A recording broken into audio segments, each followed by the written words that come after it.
नमस्कार दोस्तों, आप सभी का मेरे YouTube चैनल में स्वागत है। आज हम chapter number 2 data representation and processing 06 के बारे में जानेंगे। चैप्टर का मतलब है कि इंफॉर्मेशन को आप कैसे दिखाते हो और दिखाई हुई इंफॉर्मेशन को फर्दर कैसे प्रोसेस किया जाता है। इस चैप्टर में हम वर्ड प्रोसेसर के बारे में जानेंगे। वर्ड प्रोसेसर क्या होता है?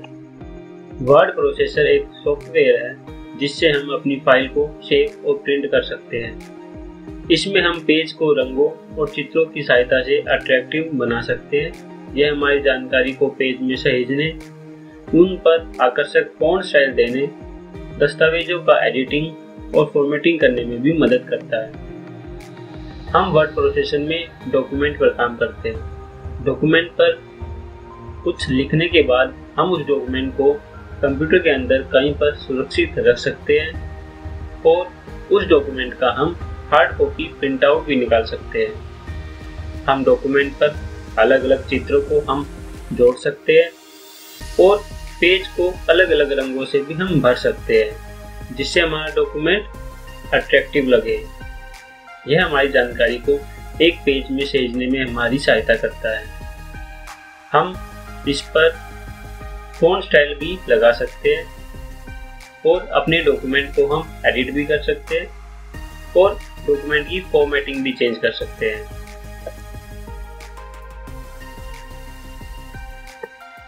आज हम नीचे दिए हुए टॉपिक्स को इस चैप्टर में कवर करेंगे। पहला टॉपिक है चित्रों को इंसर्ट करना, टेक्स्ट टैपिंग करना और रिसाइज करना सीखना। हम जानेंगे कि चित्रों को डॉक्यूमेंट में कैसे जोड़ा जाता है, चित्रों को जोड़ने के बाद उसके आसपास टेक्स्ट को कैसे रैप किया जाता है और चित्रों को हम रिसाइज कैसे कर सकते हैं। फिर उसके बाद हम जानेंगे कैसे स्पेशल सिंबल्स और ऑब्जेक्ट को हम डॉक्यूमेंट में ऐड कर सकते हैं और हम जानेंगे कि कैसे हम डॉक्यूमेंट में शीर्षक लगा सकते हैं। हम जो भी चित्र हम अपने डॉक्यूमेंट में जोड़ते हैं, हम उसका एक कैप्शंस यानी उसका एक टाइटल हम लगा सकते हैं। हेडर्स और फुटर्स इंसर्ट करना। हम डॉक्यूमेंट में डॉक्यूमेंट के हेडर्स और फुटर्स को लगा सकते हैं। हेडर्स में हम अपने अनुसार कोई भी हेडिंग दे सकते हैं और फुटर्स में जैसे हम पेजेस के काउंट हम वहाँ पे लगा सकते हैं। फिर हम जानेंगे कि कैसे सुपरस्क्रिप्ट और सबस्क्रिप्ट का प्रयोग किया जाता है। यदि हम किसी फॉर्मूला को अपने डॉक्यूमेंट में लिखना चाहते हैं, जैसे हम किसी इक्वेशन को अपने डॉक्यूमेंट में लिखते हैं जैसे x² + 3x + 2, तो यहाँ पर जो सुपरस्क्रिप्ट 2 यूज हुई है हम उसको अपने डॉक्यूमेंट में लगा सकते हैं और सबस्क्रिप्ट को भी अपने डॉक्यूमेंट में लगा सकते हैं। और उसके बाद हम जानेंगे कि कैसे प्रोसेसेस को माइंड मैप से प्रदर्शित करना और टेक्सचुअल फॉर्मेट में लिखना, यानी जो हम माइंड मैप के द्वारा एक चित्र बनाते थे हम उसको MS वर्ड में भी बना सकते हैं। उसके बाद हम जानेंगे कि कैसे वर्ड डॉक्यूमेंट को PDF फॉर्मेट में सेव किया जाता है। हम वर्ड डॉक्यूमेंट को PDF फॉर्मेट में भी सेव कर सकते हैं, यानी हमने जो डॉक्यूमेंट बनाया है उसको हम कंप्यूटर में किसी जगह पर PDF के फॉर्मेट में भी रख सकते हैं। तो सबसे पहले हम जानते हैं कि चित्रों को कैसे जोड़ा जाता है। उसके बाद हम जानेंगे कि कैसे चित्रों के आसपास टेक्स्ट रैपिंग की जाती है और उसके बाद हम जानेंगे कि कैसे चित्र को रिसाइज किया जाता है। रिसाइज का मतलब होता है कि हम चित्र को कैसे बढ़ा सकते हैं और घटा सकते हैं। चित्रों को डॉक्यूमेंट में कैसे जोड़ा जाता है। वर्ड प्रोसेसर में चित्रों को जोड़ने के लिए हम इंसर्ट टैब का प्रयोग करते हैं। हमारे पास वर्ड डॉक्यूमेंट में एक टैब होता है इंसर्ट टैब। जैसे हम इंसर्ट टैब पर क्लिक करते हैं तो हमको दो ऑप्शन हमको दिखाई देते हैं। पहला ऑप्शन होता है पिक्चर फ्रॉम फाइल और जो दूसरा ऑप्शन होता है उसका नाम है ऑनलाइन पिक्चर्स।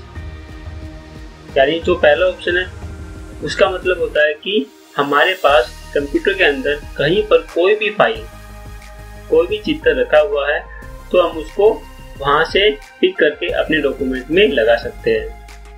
जो दूसरा ऑप्शन है ऑनलाइन पिक्चर्स, उसका मतलब होता है कि हम अपने डॉक्यूमेंट में इंटरनेट की सहायता से हम इंटरनेट से चित्र को डाउनलोड करके हम अपने डॉक्यूमेंट में लगा सकते हैं। अब हम पिक्चर फ्रॉम फाइल विकल्प का प्रयोग एक एक्टिविटी के माध्यम से समझने का प्रयास करते हैं। एक्टिविटी इस प्रकार है। प्रिया की छोटी बहन 5वीं कक्षा में पढ़ती है। उसकी अध्यापिका ने उसे एक फलदार पेड़ के बारे में कक्षा में चर्चा करने के लिए कहा है। प्रिया ने अपनी बहन के लिए एक आम के पेड़ का चित्र माई पेंट सॉफ्टवेयर में बना दिया है। अब उसने कुछ पंक्तियां भी इसके बारे में वर्ड प्रोसेसर में लिख कर रख ली है, लेकिन उसे यह समझ नहीं आ रहा है कि वह चित्र को वर्ड प्रोसेसर में कैसे प्रयोग करे। आइए हम इस कार्य में उसकी मदद करते हैं। प्रिया ने पहले से ही चित्र बनाया हुआ है, तो इसके लिए हम पिक्चर फ्रॉम फाइल का विकल्प का प्रयोग करेंगे। मैंने MS वर्ड डॉक्यूमेंट को ओपन कर लिया है। जैसे मैं MS वर्ड डॉक्यूमेंट को ओपन करता हूँ तो यह बाय डिफॉल्ट डॉक्यूमेंट 1 नाम से ओपन होता है। इसमें हम चित्रों को जोड़ सकते हैं और उसके बारे में लिख सकते हैं। चित्रों को जोड़ने के लिए हम इंसर्ट टैब का उपयोग करते हैं। जैसे मैं इंसर्ट टैब पर क्लिक करता हूँ तो मेरे पास यहाँ पर एक ऑप्शन मुझे दिखाई दे रहा है पिक्चर। इस पिक्चर पर मैंने अपना माउस पॉइंटर रखा तो यहाँ पर मुझे दिखाई दे रहा है इंसर्ट पिक्चर फ्रॉम फाइल। यदि मुझे अपने कंप्यूटर में किसी लोकेशन से कोई पिक्चर इंसर्ट करनी है तो मैं यह ऑप्शन चूज कर सकता हूँ। मैंने पिक्चर ऑप्शन पर क्लिक किया है तो यह मुझे कंप्यूटर किसी भी लोकेशन पर मुझे लेकर जाएगा। जैसे मैंने लोकेशन पहले से सेट कर रखी है तो मैं यहाँ पर जो पिक्चर मुझे अपने डॉक्यूमेंट में जोड़नी है मैं उस पर क्लिक करूँगा और नीचे इंसर्ट वाले बटन पर मैं क्लिक कर दूंगा। इससे क्या होगा, इससे मेरे कंप्यूटर के अंदर जहाँ पर भी पिक्चर रखी हुई है वह पिक्चर वहाँ से उठकर मेरे डॉक्यूमेंट के अंदर आ जाएगी। देखिए पिक्चर मेरे डॉक्यूमेंट में आ चुकी है जो कि प्रिया की छोटी बहन ने बनाई थी। अब मैं यहाँ पर रिसाइज ऑप्शंस का उपयोग कर सकता हूँ। जैसे यहाँ पे रिसाइज हैंडल्स है तो मैं इसको छोटा बड़ा कर सकता हूँ और मैं इसके बारे में अगर मुझे कुछ लिखना है तो मैं यहाँ पर लिख सकता हूँ। जैसे ही मैंने माउस पॉइंटर को यहाँ पर क्लिक किया है, जैसे मैं कर्सर को मैं यहाँ पर लाकर क्लिक करता हूँ तो मेरा कर्सर ब्लिंक होने लग जाता है। यानी जो मेरा कर्सर ब्लिंक हो रहा है वो जस्ट इमेज के साथ में ब्लिंक हो रहा है, बट मुझे अपना जो चित्र के बारे में लिखना है वो मुझे चित्र से नीचे लिखना है। तो मैं अपने कीबोर्ड की सहायता से एंटर की प्रेस करूंगा। जैसे ही मैं एंटर की प्रेस करता हूँ तो मेरा जो कर्सर है वो जस्ट इमेज के नीचे आ जाता है। तो मैं यहाँ पर इमेज के बारे में लिख सकता हूँ। जैसे मैंने यहाँ पर इमेज के बारे में लिख दिया है। आम भारत का राष्ट्रीय फल है। यह एक गूदेदार फल होता है जो वैज्ञानिक दृष्टि से मैग्नीफेरा नामक प्रजाति से संबंधित है। आम में vitamin A, vitamin C and vitamin D होता है, इसलिए इसे फलों का राजा भी कहते हैं। भारत में आम की 100 से भी अधिक किस्म विविधता उपलब्ध है। अब हम अगले ऑप्शन को देख लेते हैं। ऑनलाइन पिक्चर विकल्प का प्रयोग करना। ऑनलाइन पिक्चर विकल्प इंसर्ट टैब के अंदर आपको दिखाई देगा। जैसे यहाँ पर इंसर्ट टैब के अंदर आपको पिक्चर्स के साथ साथ एक ऑनलाइन पिक्चर्स का ऑप्शन भी आपको दिखाई देगा। जैसे ही आप ऑनलाइन पिक्चर्स ऑप्शन पर क्लिक करते हो तो आपके पास एक पॉपअप ओपन होगा जिसमें लिखा होगा इंसर्ट पिक्चर्स और आपके पास सर्च बार आपको दिखाई दे रहा है। जैसे ही सर्च बार में आप लिखोगे मैंगो ट्री तो ये बिंगो पर बिंग सर्च के थ्रू आपको इंटरनेट के माध्यम से मैंगो ट्रीज की लिस्ट आपको इमेजेस आपको दिखा देगा। आप किसी भी इमेज पर कर्सर को ले जाकर उसको क्लिक कर सकते हो और उस इमेज को आप अपनी डॉक्यूमेंट के अंदर जोड़ सकते हो। अभी हमने जाना कि चित्रों को कैसे डॉक्यूमेंट में जोड़ा जाता है। अब हम जानेंगे कि चित्रों को रिसाइज कैसे किया जाता है। जो भी चित्र हम अपने डॉक्यूमेंट में इंसर्ट करते हैं वह अपने ओरिजिनल साइज में होता है। हम उसको अपनी आवश्यकता अनुसार घटा सकते हैं और बढ़ा सकते हैं। दो तरीकों से हम पिक्चर का साइज बदल सकते हैं। रिसाइजिंग हैंडल्स का प्रयोग करके हम रिसाइज कर सकते हैं। जब भी हम किसी भी इमेज पर या फोटो पर अपने कर्सर को क्लिक करते हैं तो वहाँ पर रिसाइजिंग हैंडल्स हमको दिखाई देते हैं। हम उनका उपयोग करके इमेज को घटा सकते हैं और बढ़ा सकते हैं। हमारे पास दूसरा ऑप्शन होता है पिक्चर टूल फॉर्मेट का प्रयोग करके हम रिसाइज कर सकते हैं। पिक्चर टूल फॉर्मेट के द्वारा हम इमेज की हाइट और विड्थ देकर हम उसका साइज बदल सकते हैं। मैंने मैंगो ट्री करके एक इमेज अपने डॉक्यूमेंट में इंसर्ट कर रखी है। मैं जैसे ही कर्सर से इमेज पर क्लिक करता हूँ तो मेरे पास इमेज के साथ साथ में रिसाइजिंग हैंडल्स मुझे कॉर्नर में मुझे दिखाई दे रहे हैं। मैं इन रिसाइजिंग हैंडल्स का उपयोग करके इमेज को छोटा या बड़ा कर सकता हूँ। देखिए मैंने इमेज को छोटा कर दिया है। ऐसे ही मैं रीसाइजिंग हैंडल पर क्लिक करके इमेज को बड़ा कर सकता हूँ। मैं किसी भी रीसाइजिंग हैंडल का उपयोग करके इमेज को छोटा या बड़ा कर सकता हूँ। अब मेरे पास जो दूसरा ऑप्शन था पिक्चर टूल फॉर्मेट। जैसे ही मैं इमेज पर माउस से 2 बार क्लिक करता हूँ तो मेरे पास पिक्चर्स टूल फॉर्मेट में साइज करके कंटेनर मुझे दिखाई दे रहा है, जहाँ पर मेरे पास हाइट्स मुझे गिवन है और विड्थ मुझे गिवन है। मैं हाइट्स और विड्थ को यहाँ से बदल कर मैं इमेज को छोटा या बड़ा कर सकता हूँ। जैसे अगर मुझे हाइट्स को बड़ा करना है तो मैं हाइट की वैल्यू को यहाँ से इंक्रीज कर दूंगा। जैसे मैं यहाँ पर हाइट की वैल्यू को इंक्रीज करूँगा साथ साथ मेरी विड्थ की वैल्यू भी इंक्रीज हो जाएगी और मेरी इमेज बड़ी हो जाएगी।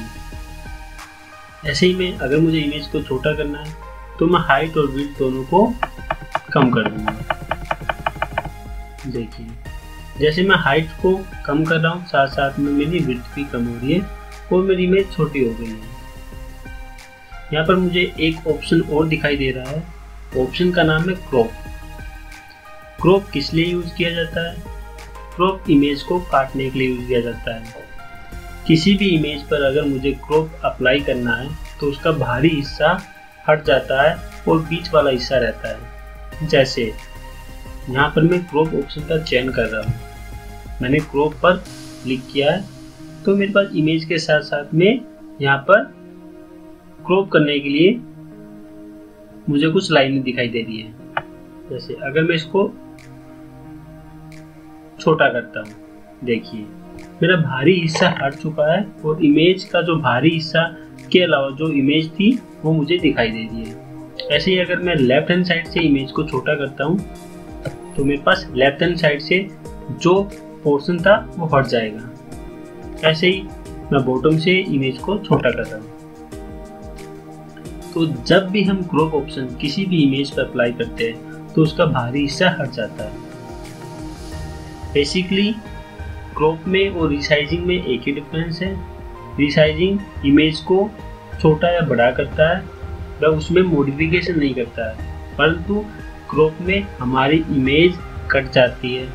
चित्रों के साथ साथ टेक्स्ट रैपिंग कैसे की जाती है?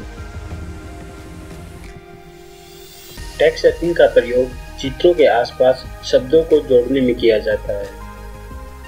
जैसे मैंने आकृति में चित्र मैंने यहाँ पर लिया है, इसके आसपास अगर मुझे शब्द जोड़ने हैं तो मैं उनको टेक्स्ट रैपिंग की सहायता से मैं जोड़ सकता हूँ। जब भी हम पिक्चर इंसर्ट करते हैं तो उसको एडजस्ट करने में परेशानी होती है, क्योंकि यह टेक्स्ट रैपिंग में इनलाइन विद टेक्स्ट फॉर्मेट में है। हमें इनलाइन विद टेक्स्ट फॉर्मेट को हम चेंज कर सकते हैं। उसके लिए हमें पिक्चर पर डबल क्लिक करना है, जिससे हमारे पास pictures tools format tab open हो जाएगा। पिक्चर्स टूल फॉर्मेट टैब के अंदर अरेंज कंटेनर के अंदर हमको टेक्स्ट रैपिंग करके ऑप्शन का चयन करना है। जैसे मैं टेक्स्ट रैपिंग ऑप्शन पर क्लिक करता हूँ, फर्दर मेरे पास काफ़ी सारे ऑप्शंस मुझे दिखाई देते हैं, जैसे inline with text, square, tight, behind text, वगैरह वगैरह। जैसे मैं इनलाइन विद टेक्स्ट पर क्लिक करता हूँ और अपनी इमेज को मूव करने की कोशिश करता हूँ तो यह मूव नहीं होती क्योंकि यह पहले से ही इनलाइन विद टेक्स्ट ऑप्शन में थी। अब मैं इसको चेंज करता हूँ। मैंने टेक्स्ट रैपिंग में से स्क्वायर ऑप्शन का चयन किया है। स्क्वायर ऑप्शन पिक्चर के आयताकार डिब्बे के आसपास टेक्स्ट होता है। जैसे पिक्चर का आयताकार डिब्बा बना हुआ है, इसके आसपास हमको टेक्स्ट दिखाई दे रहा है।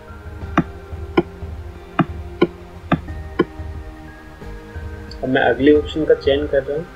मैंने टाइट वाले ऑप्शन का मैंने चयन किया है। टाइट ऑप्शन पिक्चर के आकार के अनुसार टेक्स्ट आता है। मेरे पिक्चर के आकार के अनुसार टेक्स्ट मुझे दिखाई दे रहा है।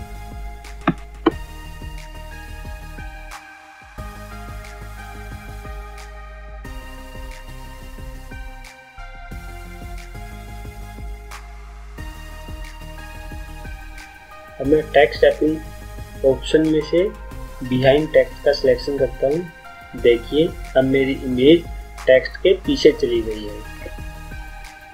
अब मैं अगला ऑप्शन देख लेता हूँ, in front of text. In front of text option text के ऊपर हमारी इमेज को दिखाने के लिए यूज की जाती है। टॉप एंड बॉटम, तो टॉप एंड बॉटम ऑप्शन का इस्तेमाल टेक्स्ट के ऊपर इमेज को दिखाने के लिए किया जाता है या टेक्स्ट के नीचे इमेज को दिखाने के लिए किया जाता है। अभी मेरा पिक्चर, मेरी इमेज टेक्स्ट के ऊपर दिखाई हुई है। जैसे ही मैं माउस से इमेज को ड्रैग करता हूँ तो यह मेरी इमेज टेक्स्ट के नीचे आ चुकी है।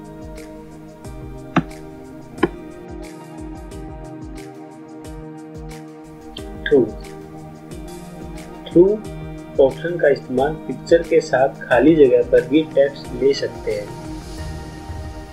पिक्चर के साथ साथ खाली जगह में भी हमको टेक्स्ट लेने के लिए हम थ्रू ऑप्शन का चयन कर सकते हैं। उसके बाद दिखाई दे रहा है एडिट रैप पॉइंट्स, कि हमको टेक्स्ट की रैपिंग करनी है तो हम रैप पॉइंट्स को चेंज कर सकते हैं। देखिए जैसे मैंने रैप पॉइंट चेंज कर दिए और अपनी इमेज को मैं यहाँ दिखा रहा हूँ। इसके बाद है मोर लेआउट ऑप्शंस। हम एक्स्ट्रा लेआउट ऑप्शंस को भी इसमें ले सकते हैं, जैसे टेक्स्ट रैपिंग। अभी हमने रैपिंग स्टाइल्स, सभी जितने भी यहाँ पर रैपिंग स्टाइल्स दे रखे हैं वो सभी का मैंने इस्तेमाल कर दिया है।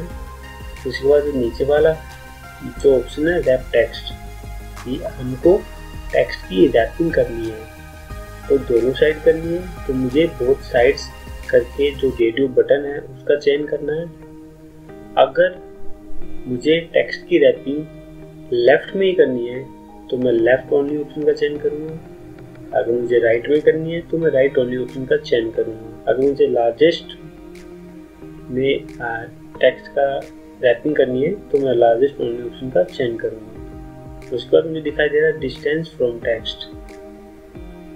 टेक्स्ट से इमेज की डिस्टेंस लेफ्ट से कितनी रहेगी और राइट से कितनी रहेगी, तो मैं यहाँ पर उनकी वैल्यू दे सकता हूँ।